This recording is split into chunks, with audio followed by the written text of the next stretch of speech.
Oh, students, I forgot to, it's not that I forgot, but I haven't done the video for 3D because I taught that in class and we were working together on the whiteboard rather than recording it. That's why I didn't have any videos to record. But what I'm doing now is I'm recording, again, another explanation again for exercise 3D, turning point form. The two equations you get are the forms. Hopefully by now, if you're watching this again, then you got your general form. That's your ax squared plus bx plus c. This is your turning point form. Okay, and the reason why we like that is because you can tell where the turning point is. And how do you get from general equation to a turning point form? Completing the square, and that's what that is. Okay, so if you complete the square of anything, so if I gave you y equals to x squared plus 2x plus 1, if you complete the square of the, actually not plus 1, let's do plus 7. If you complete the square, it should end up being x plus 1 squared plus 6. Okay, and it changes it to a turning point form, right? Your goal is to be able to read what the turning point form tells you. So you got your a, h, and k that dictates what it does. So in the next page, in class, I've actually even given you a worksheet that describes what each and every one of these mean. And what I tried to describe here is a is the number that's multiplied to whatever it is you're squaring. So for example, if I gave you 3x squared plus 1, see 3 is the number multiplying to x squared. See, that's what you're squaring. You're squaring the x, but 3 is the number you're multiplying to it. So 3 is your a value. Okay? So what does the a do? What does the number 3 do to the graph? Well, 3, if it's positive, you get a smiley shape type of graph. If 3 was a negative number, it was negative 3x squared, for example, plus 1, then the negative will make it a frown kind of shape. So the way I described in class was I said, if you're feeling negative, you frown. If you're feeling positive, you smile, right? So that's what the negative does. But what does the number 3 do? The number 3 is what this is trying to describe. It says here, if the number for a is bigger than 1, then it will be narrow. So in our case, 3 is bigger than 1. Because it's bigger than 1, we know it is narrower. Okay, so it's narrow. It's a positive graph, so it's a smiley shape. That's what a tells you. Okay, so a tells you either it's narrow or it tells you if it's wide. Now, it's only wide when it's a fraction. So, for example, if I gave you y equals half of x squared plus 1, see the half is positive, so it's a smile, but it's half. The value is half, so because it's half, it's wide. Okay, you can also have the same thing if I gave you y equals negative half x squared plus 1. Then same thing again, it's a negative number, so it's a frown. But because it's got a value of half, the number is half, then it's a wide frown. Okay, so the number and the sign are different. The sign just tells you if it's a smiley face or it's a frown face. Okay, so that's what a tells you. It tells you narrow or wide, and it tells you whether it's a smiley face or frown. Okay, that's what a tells you. Then you got the next one. And the way I tell you guys to sort of figure this out is the next step is whatever you're squaring, okay, you're going to let that equal to 0. So in this case, I've got bx minus h. I'm going to let that equal to 0. If in the example that you get in class, let's say you get y equals to 2 bracket x plus 1 squared minus 3, right? Then what you're squaring in this case here is x plus 1. See, because you put a square right on top of x plus 1. So because of that, what you're going to do is you're going to let it equal to 0. Okay, this is just the technique. Don't question it. It's just the technique. You let it equal to 0. So you take this and you say, let x plus 1 equal to 0. If you solve for it, x is negative 1. So what does the positive and negative tell you? This is what I try to say here. When you solve for x, if x is positive, meaning bigger than 0, then it will move to the right. If x is negative, which means less than 0, it will move to the left. So in our case here, negative 1 would mean left 1. Okay? So I could give you a lot of different examples. I can give you another one. A common one that most students sort of find difficult to do when it's actually the easiest one to do. If I gave you 2x squared minus 3, see the difference between these two equations? It's only difference by one thing. what am I squaring? And in this case here, I'm squaring the x. That's what I'm squaring. See, I'm squaring the x. I'm not squaring the 2. I'm putting a square on the x. Because of that, this tells me that's what I'm going to let equal to 0. So x equal to 0. And if x equals 0, well, it's not positive or it's not negative. So what does it tell me? It just means it tells me it doesn't move left or right. So no left and no right. That's what the x squared tells me. Okay? So if you want to know if it moves left or right, you're simply letting what you're squaring, whatever you're squaring, let that equal to 0. Okay, I'll do some examples later. And then finally, k, if k is positive, which means it's bigger than 0, if it's positive, it goes up. If it's negative, okay, so negative, if it's positive, if it's negative, it goes down. So an example would be if I gave you y equals 2 bracket x plus 1 squared minus 3, then the negative 3, that tells me I'm going down 3. See, 2 is what you're multiplying to the squared. Okay, so that's why 2 is a smiley face and it's narrow because it's bigger than 1.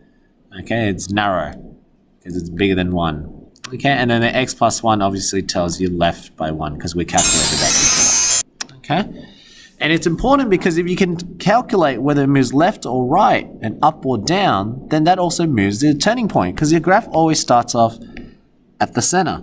So your turning point is at 0, 0. That's your normal y equals x squared graph. So if I move it left or right, what I'm going to be able to figure out is where the turning point is. That's the goal. Okay? Let's have a look at some examples so you get your head around this. Okay? So let's have a look at this one. So if I were to look at this example, what I can see already is that I can see what am I squaring? Okay, in this case here, what am I squaring? I am squaring. Oh my God, give me my highlighter. Where is it? There's my highlight. Here we go. I am squaring this section. That's what I'm squaring. It says x minus 3. And then what are you doing with the x minus 3? You're squaring it. So that means, okay, that's what the technique I showed you in class was I said, let this equal to 0. So x minus 3 equal to 0. And you solve for it, it becomes x equals 3. Now going back to our notes before, or go back to your notes again, when x equals 3, what does that tell me? It tells me it's moving to the right by 3 because it's positive, right? Next one's easy to figure out. That one's just the minus 4, and we said that if it's a minus, if it's a negative, it goes down 4. Okay? And then the second part is you look at a. Now, a is the number multiplied to what you're squaring. Now, in this case here, it doesn't look like there's a number, but because there's no number, you can assume that there is a 1 there. We just don't write the 1. Now, the 1 is a positive number, so it's a smiley face, and it's not narrow or it's not wide because it's equal to 1. Because remember in the notes I said before, I said if a is bigger than 1, then it gets narrow. If it's smaller than 1, like a fraction, then it's wide, yeah? So in this case here, it is a smiley face as normal shape. So here we go. We know it goes to the right by 3. So starting from the center, goes to the right by 3. So 1, 2, 3. So it goes here. But then it goes down 4. So 1, 2, 3, 4. So this is my new turning point now. So my new turning point started at this point here, but then it moves over here. So it went to the right by 3 and down by 4. This is my new turning point. Okay, that's my new turning point. It's at 3, negative 4. See, that's why it's great, because if you can read the equation, you can read the turning point. And then finally, you know that it's a smiley face type of shape, so it will look something like that. Okay, that's what we know. There's a turning point and it comes in. What we don't know is where the y-intercept is, and that's why you have to figure it out. You don't know where the x-intercepts are too. You have to figure that out as well. So I'm going to do that right now. So I now know where the turning point is. So from all that, from reading this graph, I was able to figure out turning point is at 3, because it moves to the right by 3, and goes down by 4, so negative 4. Yeah, 3, negative 4. I've got the turning point. I need the y-intercept. How do you find the y-intercept? Let x equal to 0. So in my case here, I've got f of x is equal to 0 minus 3 squared minus 4. Remember, f of x is like your y values, yeah? Negative 3 squared minus 4. Negative 3 squared is 9. 9 minus 4 is 5. A lot of students try to skip these steps, and that's why they make mistakes. So if you're making a mistake, that's because you're skipping steps.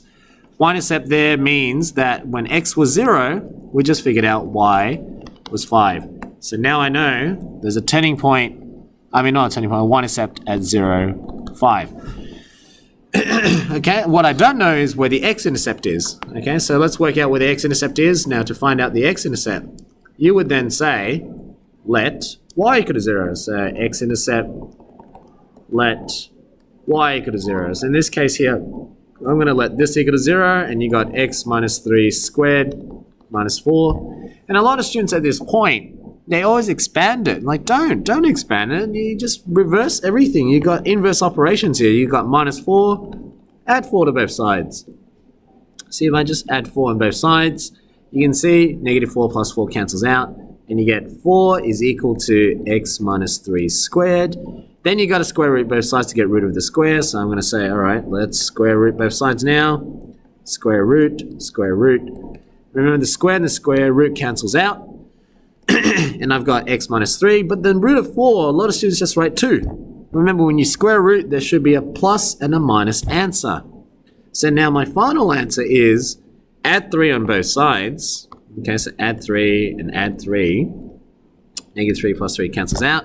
And now you got 3 plus or minus 2. So what does that mean? That means now x is equal to either 3 plus 2, because that's what the first possible solution is, or x equals to 3 minus 2. So that equals either 5 or 1. That's why you got 2 x-intercepts. So you got at 5 or 1. So these are my 2 x-intercepts there. It's at 5 or 1. So you draw it together, connect the dots. Turning point. There you go. That's how you do a proper sketch, with the turning point. So you got to find x-intercept, y-intercept, and turning point. But the nice thing about the turning point form is you can tell what the equation is straight off the bat. Okay? Let's try another one. I'll do another example. Let's try this one. So, same thing again. You look at what you're squaring. So in this case here, notice it's x squared. Okay, it's not negative x all squared. It's not negative x all squared. Okay, it was x, and then you squared that, and then you times it by a negative, and then you minus 1. That's what it looks like, right? So, what am I squaring? I'm squaring the x. So again, same technique, let it equal to 0. And solve, but in this case, x equals 0. So what does it mean? Doesn't move left or right. So no right or left. So it stays right at the center, hasn't moved anywhere. Then I know that the minus 1, again, from what I understand, this means down 1. Okay, so minus 1, it goes down 1. So think about your turning point so far. Turning point, you started at 0, 0, and you're not moving left or right, but you do go down 1. So your turning point is at 0 and down 1. There you go. That's your turning point. So I've got my turning point. There you go. 0, negative 1. What I need next is I need x-intercepts and y-intercepts. So same thing again. Y-intercept, you let x equals 0. So y-intercept, you let x equal to 0. So it becomes negative 0 squared minus 1. 0 squared is 0. 0 times negative 0 minus 1 is negative 1. Okay? And it makes sense that your y-intercept, of course, because that's currently sitting on the y-intercept. So of course it is 0, negative 1. True? The thing now you're missing is x-intercept. So x-intercept occurs when y equals 0. So when y equals 0 and you test it, you say, all right, well, y equals 0, that's negative x squared minus 1. Bring everything across. So add the 1 on both sides. You got add the 1 on both sides, and then what you can see here is you end up with negative x squared, divide both sides by negative, and you get x squared. And then here, some students think it's possible to solve for the square root of negative 1. No, you can't. There is no x-intercept. See, if you look at the square root of negative 1, you try that on your calculator, it's not going to work. It'll come up as undefined. Why is that? Well, think about it. If you were reading it from the beginning, down 1, doesn't move left or right, but then remember, you got that negative. What does that mean? That negative in front of the x squared is like saying a negative 1. If a equals negative 1, it's a frown, and it's not thin or wide. So if it's a frown from here, it's a frown. So of course it's not going to hit the x-axis. Of course you're not going to get any x-intercepts. See what I mean? It's all about reading it. You read it properly, then you save yourself doing all this. Okay, because you didn't have to find the x-intercept. You should have known there is no x-intercepts. Let's try another one. Let's try this one. So, same thing again. What are you squaring? In our case, we are squaring the 2x plus 1. So let 2x plus 1 equal to 0. So 2x plus 1 equal to 0. 2x equals to negative 1. X equals negative half. Okay, so what does that mean? That just means left by half. The Plus 8 tells me up by 8 because I'm just reading the equation. And then from here, you've got a negative. So it's a frown because negative, it's being multiplied to what's being squared, true? And so that's a frown. And 2 means it's narrow. So if you put it all together, starting at the center, it goes to the left by half. So over here by half. And then it goes up by 8. So that's the point. That's your turning point. Turning point is left by half. So negative half and up by 8. There you go. You got your turning point. Cool. So that's your turning point there. What do you need after that? You need your y-intercept and x-intercept. A lot of students follow this thing where they think this is the y-intercept. The reason why you keep doing that is because you're so stuck in year 9 mathematics with linear equations. It's not like that. It's the same drill. Y-intercept is when x equals 0. Okay, x equals 0 and you're trying to find y. So let's find out. That's y equals negative 2 times 0 because x is 0 plus 1 squared plus 8. I'm just substituting 0 here.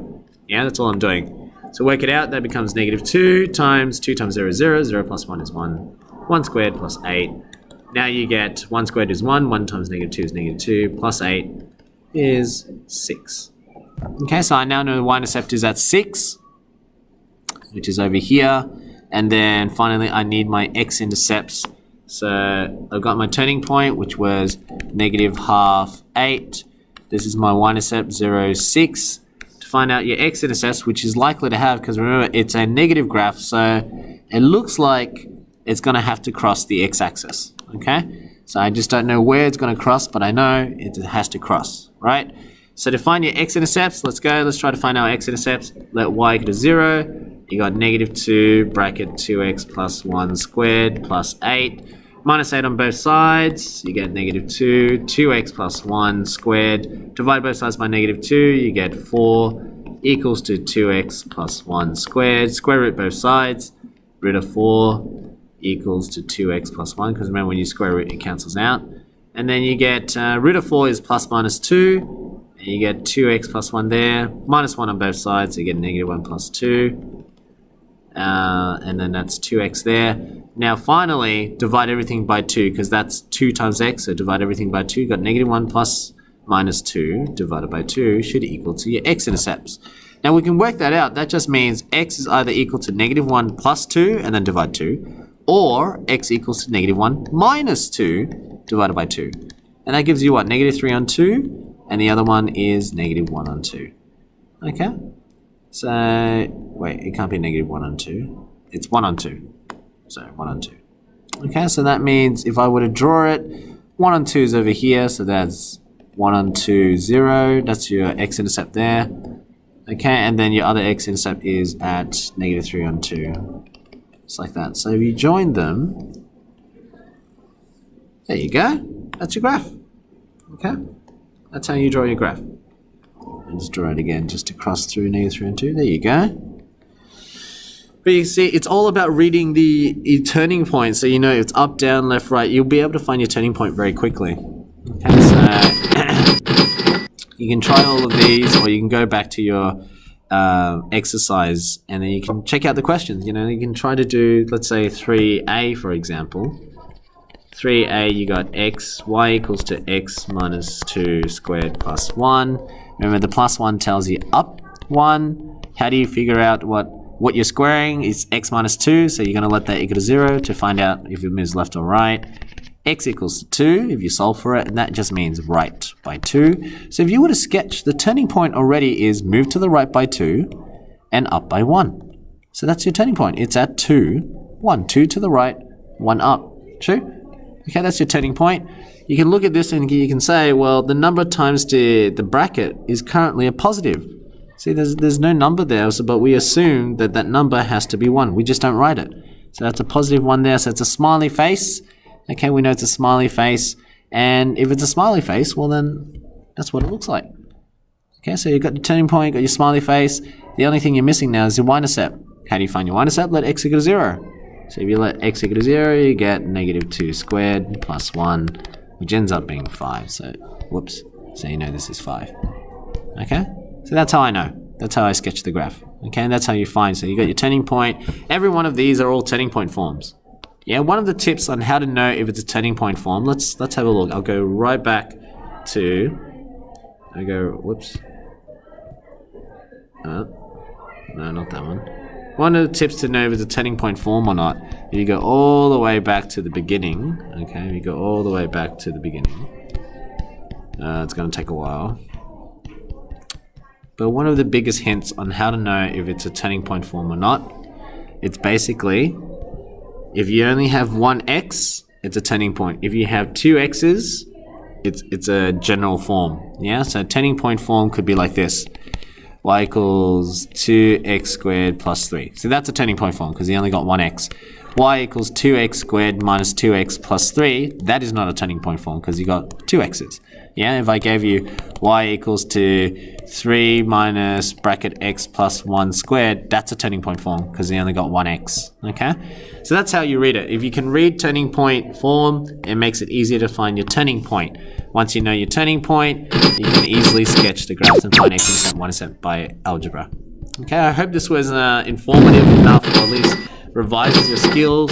Have a go with each and every one of these ones, because when I look at them, I can see left by 1 and then down 4. Yeah, so I know the turning point is at -1, -4. And that's what I want you to be able to do. You need to be able to look at the equation and say, yep, this means up 9. And this means to the right by 2. And you can say a turning point therefore is 2, 9. Okay, that's the skill that you want. And then you can find x-intercept, y-intercept algebraically. Okay. Thank you. I'm just going to pause the video and I'll be seeing you guys.